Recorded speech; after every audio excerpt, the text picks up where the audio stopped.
সেয়েহে তাই অনুৰোধ যে সকলোৱে যাতে মানৱতাৰ পৃথিৱীখনত মানৱ হিচাপে জীয়াই থাকে, মানৱৰ কাৰণে ভাল কাম কৰি আহে, সমাজখন যাতে সুন্দৰভাৱে চলিবৰ কাৰণে দিহা পৰামৰ্শ দি আমাক যাতে ভৱিষ্যতলৈ আগুৱাই নিয়ে। আমাৰ যিটো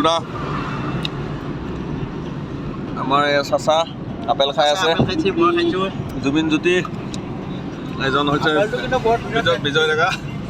আপেল খাই আছোঁ আমি সকলোৱে মিলি। আপেলটো বৰ ধুনীয়া আপেল। এতিয়া আমি মঙলদৈ নিৰিবিলি বৃদ্ধাবাসলৈ আগবাঢ়িছোঁ আৰু আমাৰ সম্পাদিকা ডাঙৰীয়ানীয়ে পিছৰ গাড়ীত আহি আছে তেওঁৰ পৰিয়ালৰ সৈতে।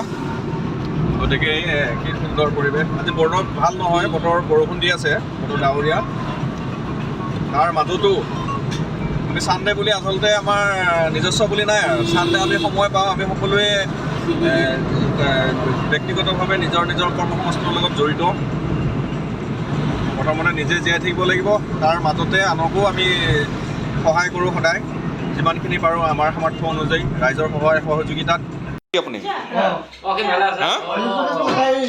ৰাতি আহোঁতে মানে একেবাৰে ভৰি হাতে থৈছেহি, আমি খবৰ লৈ থাকিম দে আপোনাৰ বোলে, সেইকেইটা তাৰমানে আপোনাৰ পৰা খায় আৰু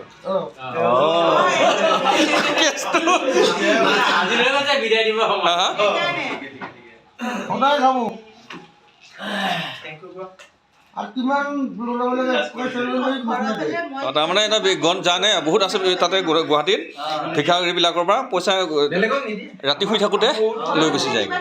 আমি ব্লেংকেট দিওঁ, আমি এইবাৰ বহু মানুহক ব্লেংকেট দিছোঁ, এইবাৰ ফুটাত পৰি থকা আমি দি থোৱা পিছদিনাখন চাওঁগৈ ব্লেংকেট নাই। এইবাৰ একদম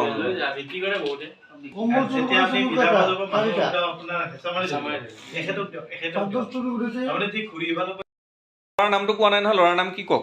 দেৱজিৎ চয়াল। ক'ত থাকে তেওঁ? অঁ বিলৰ পাৰ ক'ত? পল্টন বজাৰ। কিমান বয়স হৈছে তেওঁৰ? অঁ ল'ৰাৰ বয়স কিমান? আপোনাৰ আগতে আপোনাৰ লগতে আছিলে?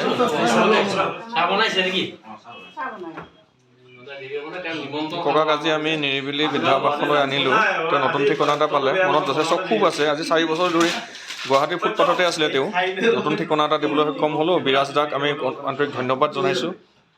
ককা আইতাসকলৰ লগত আজিৰ পৰা একেলগে থাকিব।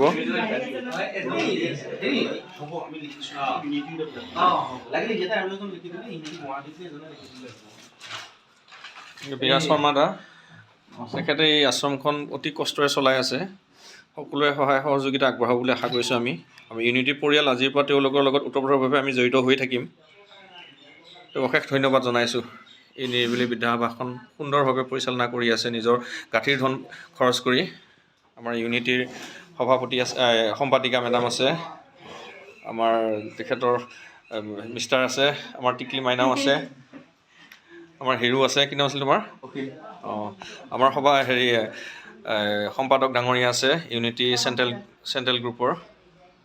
ধন্যবাদ। আজি গুৱাহাটী শাখাৰ যিটো পদক্ষেপ আমি সঁচাকৈ শলাগিছোঁ আৰু অনাগত দিনতো আপোনালোকৰ সকলোৰে সহায় সহযোগিতা কামনা কৰিছোঁ। আৰু ইতিমধ্যে আমাৰ সহকাৰী সম্পাদক গুৱাহাটী শাখাৰ বিজয় ডেকাদেৱে কোৱাৰ দৰে নিৰিবিলি বৃদ্ধাবাসত আগন্তুক দিনত আমি ইউনিটি পৰিয়ালৰ পৰা যিমানখিনি পাৰোঁ আমি সহায় সহযোগ কৰিম। ধন্যবাদ। আমাৰ জুবিন জ্যোতি আছে, গুৱাহাটীৰ পৰা আহিছে। আইতা আপুনি কিমান দিনৰ পৰা আছে ইয়াতে? 10 মাহ। ঘৰ ক'ত আপোনাৰ? ইয়াত থাকিতো খুব ভাল পাইছে, এতিয়া লগ বন্ধু পাইছে।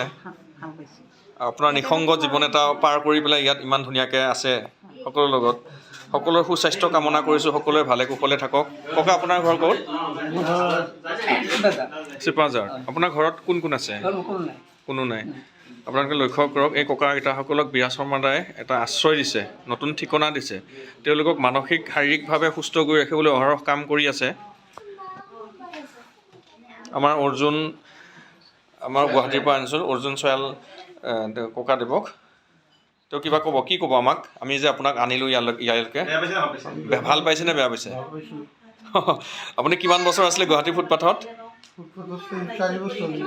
4 বছৰ হ'লে। আজিৰ পৰা আপুনি নতুন জীৱন পাব। আপুনি একো নাখাব হা, মদ বিড়ি চিগাৰেট এইবোৰ আজিৰ পৰা আপোনাৰ আইতা আছে।